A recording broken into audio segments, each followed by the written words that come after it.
മുഖ്യമന്ത്രി പിണറായി വിജയനെ ചിലതൊക്കെ വീണ്ടും വീണ്ടും ഓർമ്മിപ്പിക്കുകയാണ് മുതിർന്ന സഖാക്കൾ. വ്യക്തിയല്ല, ജനമാണ് ക്യാപ്റ്റനെന്ന് തുറന്നു പറഞ്ഞ എം.എ. ബേബി. അകത്ത് പിണറായി, പുറത്ത് ഭിന്നസ്വരം. ക്യാപ്റ്റൻ തർക്കത്തിലേക്ക് CPM നീങ്ങുകയാണ്. CPM സംസ്ഥാന സമ്മേളനത്തിൽ നവകേരള രേഖയ്ക്ക് കർശന തിരുത്ത്. പാർട്ടിക്കും നേതൃത്വത്തിനുമെതിരായ വിമർശനങ്ങൾ മനസ്സിലാക്കി തിരുത്തുമെന്ന് MV ഗോവിന്ദന് തന്നെ തുറന്ന് സമ്മതിക്കേണ്ടി വന്നതും സമ്മേളനം കണ്ടു. ഏതായാലും CPM സംസ്ഥാന സമ്മേളനം കൊടിയിറങ്ങുമ്പോൾ നിരവധി ചോദ്യങ്ങളാണ് പാർട്ടിക്ക് മുന്നിൽ. അവിടെ കൊണ്ടും തീർന്നില്ല. റോഡ് കയ്യേറിയുള്ള പ്രചാരണ സാമഗ്രികൾ നീക്കിയില്ല. CPM കൊല്ലം സംസ്ഥാന സമ്മേളനം. പോലീസ് സംരക്ഷണം തേടി കോർപ്പറേഷൻ രംഗത്തിറങ്ങേണ്ടി വന്നു. PP ദിവ്യയിൽ നിന്നുണ്ടായത് പദവിക്ക് യോജിക്കാത്ത പ്രവൃത്തിയെന്ന PP ദിവ്യയെ തള്ളിപ്പറഞ്ഞ MV ഗോവിന്ദൻ രംഗത്ത് വന്നിരിക്കുകയാണ്. പോയ ദിവസങ്ങളിൽ മുഖ്യമന്ത്രി പിണറായി വിജയനും PP ദിവ്യയെ തള്ളിപ്പറഞ്ഞിരുന്നു. എന്നാൽ ചില സഖാക്കന്മാർ മാത്രം ദിവ്യയെ ചേർത്തുപിടിച്ച് രംഗത്ത് വന്നിരുന്നു. അങ്ങനെ ഈ വിഷയത്തിൽ വീണ്ടും രണ്ട് തട്ടിലാണ് നേതാക്കളെന്ന് വ്യക്തമാവുകയാണ്. ഇത്തവണയില്ലെങ്കിൽ ഇനി ഒരിക്കലുമില്ല. P. ജയരാജന് സെക്രട്ടേറിയറ്റിൽ ഇടം കിട്ടുമോ എന്ന ചോദ്യം ചർച്ചയാക്കിക്കൊണ്ട് നിരവധി പേർ രംഗത്ത് വന്നിട്ടുണ്ട്. പാർട്ടിക്ക് സ്ത്രീപക്ഷ നിലപാടിൽ ആത്മാർത്ഥതയില്ലെന്ന് CPM സംസ്ഥാന സമ്മേളനത്തിൽ വിമർശനം ഉന്നയിച്ച് K. അനുശ്രീ. മന്ത്രിയോ മുതലാളിയോ CPM സംസ്ഥാന സമ്മേളനത്തിൽ P. രാജീവിനുമുണ്ട് വിമർശനം. സംസ്ഥാന സെക്രട്ടറിയുടെ നിലപാടുകളിൽ വ്യക്തതയില്ലെന്നും ചില അംഗങ്ങൾ പറഞ്ഞു. പാർട്ടി വിടാതിരിക്കാൻ CPM നേതാക്കളെ മുഖ്യമന്ത്രി നേരിട്ട് വിളിക്കുകയാണെന്നും തദ്ദേശ തെരഞ്ഞെടുപ്പിന് മുൻപ് തൃണമൂൽ കോൺഗ്രസ് UDF പ്രവേശനം പ്രതീക്ഷിക്കുന്നുവെന്നും PV അൻവർ കൂടി വ്യക്തമാക്കിയതോടെ വരും ദിവസങ്ങളിൽ PV അൻവറും അതിശക്തമായി പോർമുഖം തുറക്കുമെന്നുറപ്പായി. CPMന് കൂടുതൽ ചോദ്യങ്ങളും വരുമെന്നുറപ്പായി. മൂന്നാം ഭരണത്തിനായി ഇടതുമുന്നണി മുന്നോട്ട് നീങ്ങുമ്പോൾ ജനമാണ് ക്യാപ്റ്റൻ എന്ന് തുറന്നു പറഞ്ഞ പാർട്ടി PB അംഗം M.A. ബേബി. ഒരു വ്യക്തിയല്ല, ജനമാണ് ക്യാപ്റ്റൻ എന്ന M.A. ബേബിയുടെ തുറന്നു പറച്ചിൽ സംസ്ഥാന സമ്മേളനത്തിന് ശേഷവും പാർട്ടിയിൽ സജീവ ചർച്ചയാകുമെന്ന് വ്യക്തം. മുഖ്യമന്ത്രി പിണറായി വിജയന്റെ അപ്രമാദിത്വത്തിനെതിരെ പടപ്പുറപ്പാട് നടത്തിയിരിക്കുകയാണ് M.A. ബേബി. കഴിഞ്ഞ ദിവസം തോമസ് ഐസക്കും ചിലതൊക്കെ പറഞ്ഞിരുന്നു. മുൻപ് G. സുധാകരനും പരോക്ഷമായ ചില സൂചനകൾ നൽകിയിരുന്നു. ഏതായാലും മൂന്നാം തവണയും ഇടതുമുന്നണി അധികാരത്തിലേക്കെന്ന് പറയുമ്പോഴും ക്യാപ്റ്റനെ ചൊല്ലിയുള്ള അലയൊലികൾ CPMൽ നിലയ്ക്കുന്നേയില്ല. പിണറായി വിജയൻ മുന്നണിയെ നയിക്കുമെങ്കിലും മത്സരിക്കുമെന്ന കാര്യത്തിൽ പാർട്ടിയിൽ ആർക്കും ഇനി വ്യക്തതയില്ല. അതിനിടെയാണ് തെരഞ്ഞെടുപ്പിൽ ക്യാപ്റ്റൻ ആരെന്ന ചോദ്യത്തിന് M.A. ബേബിയുടെ പരാമർശം. പിണറായി വിജയൻ മത്സരിക്കണമോ എന്ന് പോലും തീരുമാനിച്ചിട്ടില്ല എന്ന് കഴിഞ്ഞ ദിവസം പാർട്ടി സെക്രട്ടറി MV ഗോവിന്ദനും പറഞ്ഞിരുന്നു. സമ്മേളനം പുരോഗമിക്കുമ്പോൾ ക്യാപ്റ്റനെ ചൊല്ലി വിവിധ നേതാക്കൾ അഭിപ്രായം പറഞ്ഞത് പാർട്ടിക്കുള്ളിൽ അസ്വസ്ഥത ഉണ്ടാക്കിയിട്ടുണ്ട്. നയിക്കാൻ പിണറായി വിജയൻ അല്ലാതെ മറ്റൊരാൾ പാർട്ടിക്ക് മുന്നിൽ ഇല്ലെന്ന CPM സംസ്ഥാന സമ്മേളനത്തിൽ പൊതുവികാരം. എന്നാൽ ജനങ്ങളാണ് ക്യാപ്റ്റൻ എന്ന് പുറത്ത് പ്രതികരിച്ചുകൊണ്ട് CPM പോളിറ്റ് ബ്യൂറോ അംഗം M.A. ബേബി പാർട്ടിയിൽ ഇക്കാര്യത്തിലുള്ള ഭിന്നതയ്ക്ക് ആക്കം കൂട്ടിയിരിക്കുകയാണ്. ഇതോടെ മുഖ്യമന്ത്രിയുടെ വരും ദിവസങ്ങളിലെ നിലപാടും MV ഗോവിന്ദന്റെ മറുപടിയും ഒക്കെ ചർച്ചയാകും. മുഖ്യമന്ത്രിയുടെ നവകേരള രേഖയിന്മേൽ നടന്ന ചർച്ചയിൽ മുഖ്യമന്ത്രി പിണറായി വിജയൻ വച്ച നിർദ്ദേശങ്ങൾക്കെതിരെ എതിർപ്പുയർന്നു എന്നുള്ളതും CPM കൊല്ലം സമ്മേളനം കണ്ടിരിക്കുകയാണ്. എന്നാൽ മുഖ്യമന്ത്രിക്കെതിരെ ഒരാൾ സംസാരിച്ചില്ല. മുഖ്യമന്ത്രി സ്തുതികളാലും ചർച്ച സമ്പന്നമായി. ഏരിയ ജില്ലാ സമ്മേളനങ്ങളിൽ മുഖ്യമന്ത്രി പിണറായി വിജയനെതിരെ വിമർശനങ്ങൾ ഉണ്ടായപ്പോഴാണ് സംസ്ഥാന സമ്മേളനം അദ്ദേഹത്തെ തൊടാത്തത്.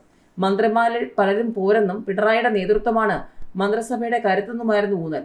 മൂന്നാമത് പിണറായി നയിക്കണമെന്ന മുറവിളി ഉയർന്നില്ലെങ്കിലും അതാണ് പ്രതിനിധികൾ പറഞ്ഞു വെച്ചത്. എന്നാൽ ക്യാപ്റ്റനെ മുൻകൂട്ടി ഇപ്പോൾ തന്നെ പ്രഖ്യാപിക്കേണ്ട കാര്യമില്ലെന്ന ഒരു വിഭാഗം നേതാക്കളുടെ അഭിപ്രായം M.A. ബേബിയിലൂടെ പുറത്തു വന്നു. തുടർഭരണത്തിൽ ആരാണ് ക്യാപ്റ്റൻ എന്ന് ചോദിച്ചാൽ ഞങ്ങളുടെ കാഴ്ചപ്പാടിൽ അത് ജനങ്ങളാണ്. ഭരണത്തിന് നേതൃത്വം കൊടുക്കുന്നത് ആരെന്നത് സംബന്ധിച്ച് ഉചിതമായ തീരുമാനമെടുക്കും. ഇപ്പോൾ നേതൃത്വം കൊടുക്കുന്നയാൾ വളരെ സജീവമായി രംഗത്തുണ്ട്. അദ്ദേഹം ഉൾപ്പെടെയുള്ള എല്ലാവരും പരിഗണിക്കപ്പെടും. LDF അധികാരത്തിൽ വന്നാൽ ഒരു വിഷമവും കൂടാതെ പാർട്ടി തീരുമാനമെടുക്കുമെന്നും ബേബി വ്യക്തമാക്കി. 2026 പിണറായിയാണ് ക്യാപ്റ്റൻ എന്ന പാർട്ടി തീരുമാനിച്ചിട്ടില്ലെന്ന PB അംഗം കൂടിയായ MV ഗോവിന്ദൻ അഭിപ്രായപ്പെട്ടതിന് പിന്നാലെയാണ് മറ്റൊരു PB അംഗം കൂടി സമാന അഭിപ്രായം പങ്കുവച്ചത്. നിയമസഭാ ടീമിന് നേതൃത്വം കൊടുക്കുന്നയാളെ സംസ്ഥാന സമ്മേളനത്തിൽ നിശ്ചയിക്കുന്ന പതിവില്ലെന്നും സമയമുണ്ടെന്നുമുള്ള പാർട്ടി നിലപാടാണ് ഈ പ്രതികരണങ്ങളിലെന്ന് വിശദീകരിക്കുന്നവരുമുണ്ട്. എന്നാൽ പ്രായപരിധി, ടേം നിബന്ധനകളിൽ രണ്ടിലും പിണറായിക്ക് മാത്രം ഇളവ് നൽകി അദ്ദേഹത്തെ കേന്ദ്രീകരിച്ച പാർട്ടിയും സർക്കാരും നീങ്ങുന്നതിൽ അപകടമുണ്ടെന്ന മുന്നറിയിപ്പാണ് ഇവർ നൽകുന്നതെന്ന് വാദിക്കുന്നവരുമുണ്ട്.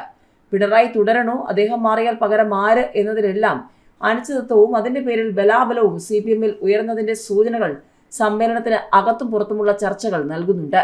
വിഭവ സമാഹരണത്തിനായി വരുമാനത്തിനനുസരിച്ച് ഫീസ് പിരിക്കാനും പുതിയ സെസ് ഏർപ്പെടുത്താനും ലക്ഷ്യമിട്ട് മുഖ്യമന്ത്രി അവതരിപ്പിച്ച നവകേരള രേഖയ്ക്ക് CPM സമ്മേളനത്തിൽ കർശന തിരുത്ത്. നവകേരളത്തെ നയിക്കാൻ പുതുവഴികൾ എന്ന രേഖ CPM സംസ്ഥാന സമ്മേളനം അതേപടി അംഗീകരിച്ചില്ല. രേഖയിലെ നിർദ്ദേശങ്ങൾക്ക് വിമർശനവും ഭേദഗതികളുമായി പ്രതിനിധികൾ രംഗത്തെത്തി. ഇവ ഉൾപ്പെടുത്തി മാത്രമേ രേഖ അന്തിമമാക്കാവൂ എന്ന നിർദ്ദേശത്തിന് നേതൃത്വം വഴങ്ങി. പാർട്ടിക്കും നേതൃത്വത്തിനുമെതിരായ വിമർശനങ്ങൾ മനസ്സിലാക്കി തിരുത്തുമെന്ന് CPM സംസ്ഥാന സെക്രട്ടറി MV ഗോവിന്ദൻ. പാർട്ടിയിൽ ഒരു നവീകരണ പ്രക്രിയ നടക്കുകയാണ്. വിമർശനങ്ങളെ അതിന്റെ ഭാഗമായി കാണുന്നു. PP ദിവ്യയുടെ കാര്യത്തിൽ പാർട്ടി ശരിയായ നിലപാടാണ് എടുത്തത്. തെറ്റ് ചെയ്തെന്ന് ബോധ്യപ്പെട്ടതുകൊണ്ടാണ് സ്ഥാനത്തു നിന്നും നീക്കിയതെന്നും സംസ്ഥാന സമ്മേളനത്തിലെ മറുപടി പ്രസംഗത്തിൽ MV ഗോവിന്ദൻ പറഞ്ഞു. കണ്ണൂരുകാർക്ക് എല്ലാം വീതം വെച്ച് നൽകുന്നു എന്ന ആക്ഷേപത്തിന് മറുപടിയുമായും ഗോവിന്ദൻ രംഗത്ത് വന്നു. മുറിച്ചു നോക്കാതെ ആരെയെങ്കിലും പാർട്ടിയിലോ ഭരണത്തിലോ ഏതെങ്കിലും പദവിയിൽ നിശ്ചയിക്കുന്നത് പാർട്ടി കൂട്ടായി ആലോചിച്ചാണെന്നും ഒരു വ്യക്തി ഒറ്റയ്ക്കല്ലെന്നും MV ഗോവിന്ദൻ പറഞ്ഞു.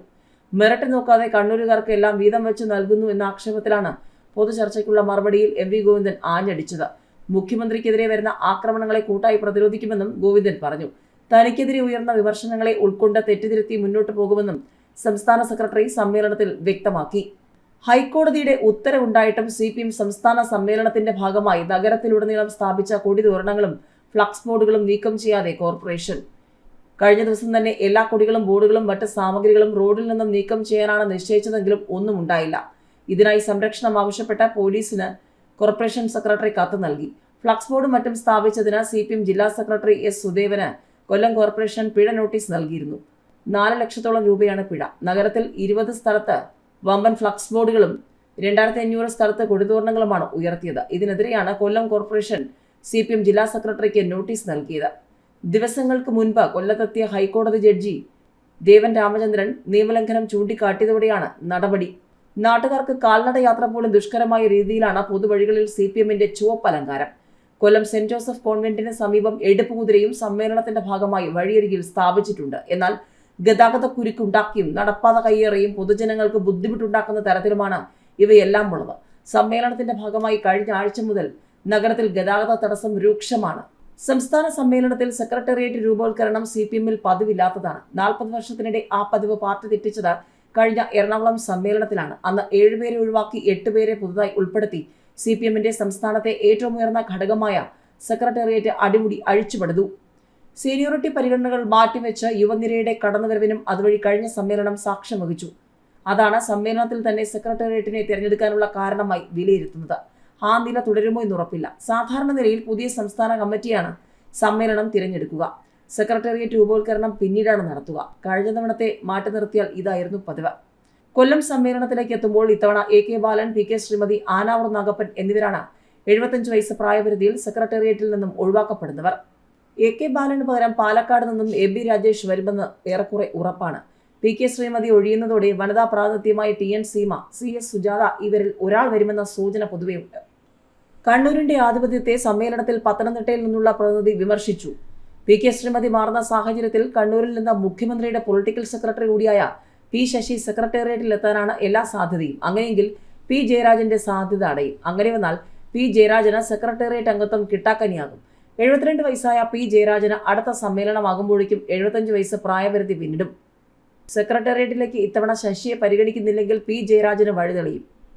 സ്ത്രീകളുമായി ബന്ധപ്പെട്ട വിഷയങ്ങളിലുള്ള പാർട്ടിയുടെ സമീപനങ്ങൾക്ക് CPM സംസ്ഥാന സമ്മേളനത്തിൽ കടുത്ത വിമർശനം. സ്ത്രീപക്ഷ നിലപാടിൽ പാർട്ടിക്ക് ആത്മാർത്ഥതയില്ലെന്ന് SFI മുൻ സംസ്ഥാന പ്രസിഡന്റ് K അനുശ്രീ പറഞ്ഞു.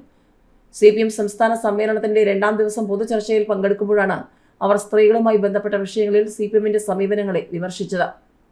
അന്ധവിശ്വാസം, അനാചാരം എന്നിവയ്ക്കെതിരായ നിലപാട് ക്യാമ്പയിൻ രൂപത്തിൽ പാർട്ടി ഏറ്റെടുക്കാറുണ്ടെങ്കിലും സ്ത്രീപക്ഷ നിലപാടിൽ ഈ സമീപനം ഉണ്ടാകുന്നില്ല എന്ന് അനുശ്രീ പറഞ്ഞു. CPM സംസ്ഥാന സമ്മേളനത്തിന് വേദിയാകുന്ന കൊല്ലത്തെ MLA മുകേഷിനെതിരെ ഉയർന്ന ലൈംഗിക പീഡന ആരോപണത്തിൽ കുറ്റപത്രം സമർപ്പിച്ചിരുന്നു. ഈ പശ്ചാത്തലത്തിലാണ് അനുശ്രീയുടെ ഭാഗത്തു നിന്നുള്ള വിമർശനം ഉയർന്നിരിക്കുന്നത്. പൊതുചർച്ചയിൽ വ്യവസായ മന്ത്രി P രാജീവിനും സംസ്ഥാന സെക്രട്ടറി MV ഗോവിന്ദനും രൂക്ഷ വിമർശനം. പൊതുമേഖലയിലെ പ്രശ്നം പറയുമ്പോൾ മന്ത്രി പെരുമാറുന്നത് മുതലാളിയെ പോലെയാണെന്ന് ആലപ്പുഴയിൽ നിന്നുള്ള പ്രതിനിധി വിമർശിച്ചു. സംസ്ഥാന സെക്രട്ടറിയുടെ നിലപാടുകളിൽ വ്യക്തതയില്ലെന്ന് ചില അംഗങ്ങൾ പറഞ്ഞു. ഇതിനിടയിലാണ് പാർട്ടി വിടാതിരിക്കാൻ CPM നേതാക്കളെ മുഖ്യമന്ത്രി നേരിട്ട് വിളിക്കുന്നു എന്ന് പറഞ്ഞുകൊണ്ട് PV അൻവർ രംഗത്ത് വന്നിരിക്കുന്നത്.